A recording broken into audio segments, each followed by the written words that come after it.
F24 est resté longtemps sans se faire entendre parce qu'il s'agissait de voir quelles sont les dispositions à prendre par rapport à la continuité ou à la cessation des activités. Des membres de F24 ont estimé qu'il fallait continuer, maintenir F24, élaborer une nouvelle charte qui n'engage que ses signataires. Et cette charte assigne à F24, outre le devoir de critique, la mission de servir de sentinelle pour, dans la défense des acquis démocratiques, la préservation de l'état de droit, mais aussi et surtout de promouvoir une éducation à la citoyenneté responsable active.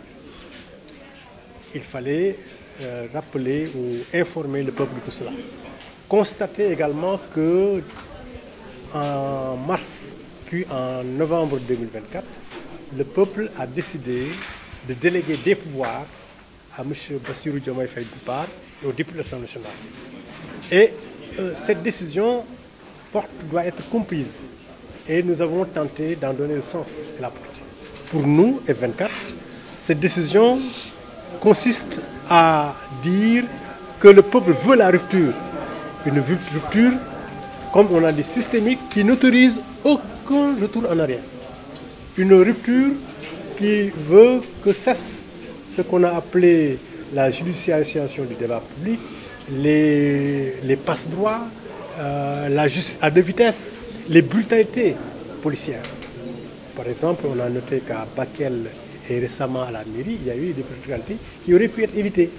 Donc le peuple veut la rupture, le peuple veut que les Sénégalais soient mis dans de meilleures conditions de travail, que la pandémie, la pauvreté pandémique soit derrière nous, que les vagues de migration irrégulière soient derrière nous.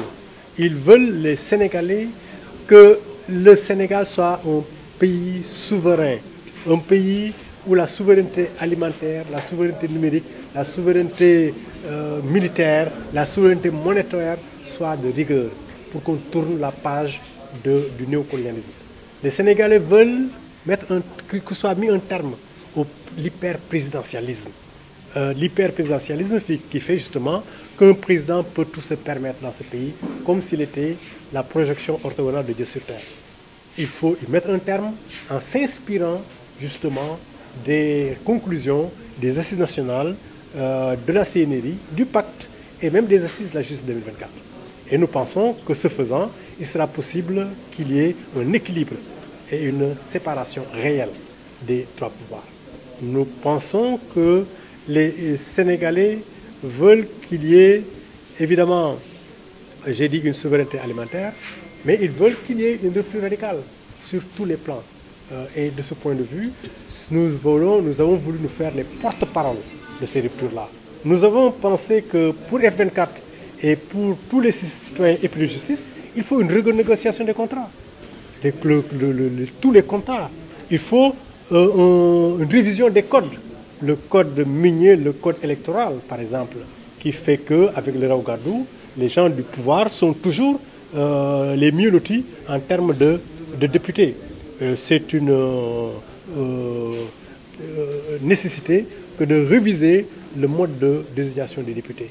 Donc il y a beaucoup de choses à revoir dans ce pays-là et c'est ça que nous avons voulu faire comprendre et rappeler au gouvernement. Parce qu'il s'agit pour l'essentiel des engagements du gouvernement.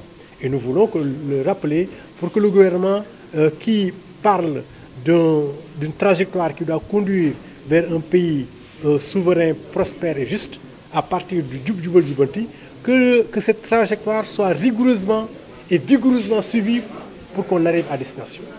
Pour la loi d'amnistie, vous savez que F24 s'était opposé à cette loi d'amnistie. Aujourd'hui, nous sommes pour son abrogation. Donc là, il n'y a pas de débat parce que c'était déjà réglé sur une question de principe. Maintenant, ce que nous tenons à préciser également, c'est que nous ne sommes pas comparables. Nous ne sommes pas une association de droits de l'homme. Nous ne sommes pas une organisation de la société civile. Nous ne sommes pas un parti politique. Nous sommes un conglomérat d'associations de société civile et de partis qui ont des points de vue totalement divergents. À partir du moment où il y a des divergences en notre sein sur plusieurs questions, notre démarche doit être une démarche démocratique d'abord, mais qui recherche le consensus fort. Et pour qu'il en soit ainsi, on prend du recul forcément, et quand il n'y a pas de consensus, on ne peut pas se prononcer. Quand il y a un consensus, on peut se prononcer. C'est sur le cas Barthélémy Diaz, vous avez vu qu'il y a des divergences profondes au plan juridique. Même les spécialistes ne sont pas d'accord. Donc il nous est difficile en ce moment précis de prendre position. Ce que nous pouvons dire simplement en termes de principe, c'est qu'il faut que les policiers arrêtent les brutalités. Ce qui s'est passé à la mairie, certainement aurait pu être évité. Ça, c'est des questions de principe. Il y a un recours qui est introduit. Quand le recours sera levé, peut-être qu'on y verra plus clair et on pourra prendre des positions plus tranchées.